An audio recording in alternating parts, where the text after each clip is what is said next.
Anonymity was a smuggler's best friend. The element of surprise was a pirate's.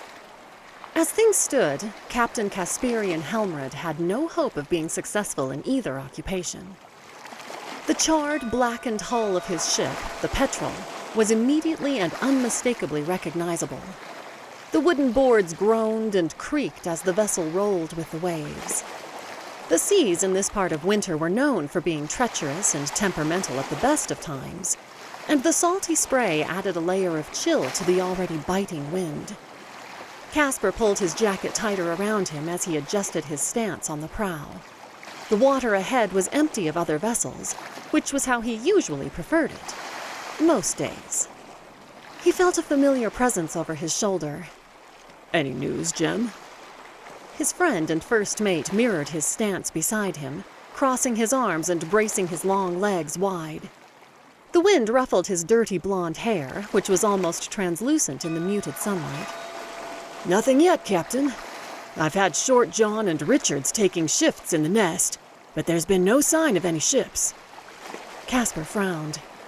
"With the storm last night, it's almost certain that someone came through." "Perhaps they found another means of entry?" He shook his head. "We've sailed every inch of winter seas over the years. This is the only place where the barrier is thin enough to be breached."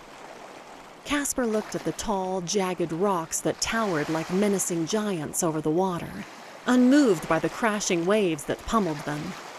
The wind whistled as it wound its way around and through them, a faint echo of the howling, keening song that accompanied the storm of the night before. "If a shipment came through, it would have been here." "Maybe there wasn't one." "Maybe, but they haven't missed an opportunity in the last 49. Why would they start now?" Casper looked out to where the waves met the empty, gray horizon. "Have the men bring the Petrel around again. We must be missing something." "Aye, aye, Captain." Jem gave a smart salute and grinned at Casper's rolling eyes, then turned sharply on his heel and marched away with soundless steps. Casper shook his head and sighed. Even after nearly 5 decades of captaining his own ship, there were still days where the responsibility of authority weighed heavily on his shoulders. Jem's willing and unquestioning acquiescence, though it should have bolstered him, instead stirred up the familiar questions of doubt. What am I doing? Does any of this even matter? How can they follow someone who ruined their lives so completely? What will happen when they realize that there's no way to fix this? The gloomy thoughts swirled in his head, matching his mood to the gray, overcast sky above. A gust of wind cut past, biting at his cheeks and threatening to rip the cap from his head. What kind of future can there be when you live as a ghost? "Ship ho!" The cry that Casper had been anxiously awaiting finally sounded as the afternoon light began to pale. The small vessel had apparently been forewarned and taken shelter amongst the rocks. A risky and ill-advised move that could only have been suggested by one of the Fae who forgot how delicate and vulnerable humans were in their realm.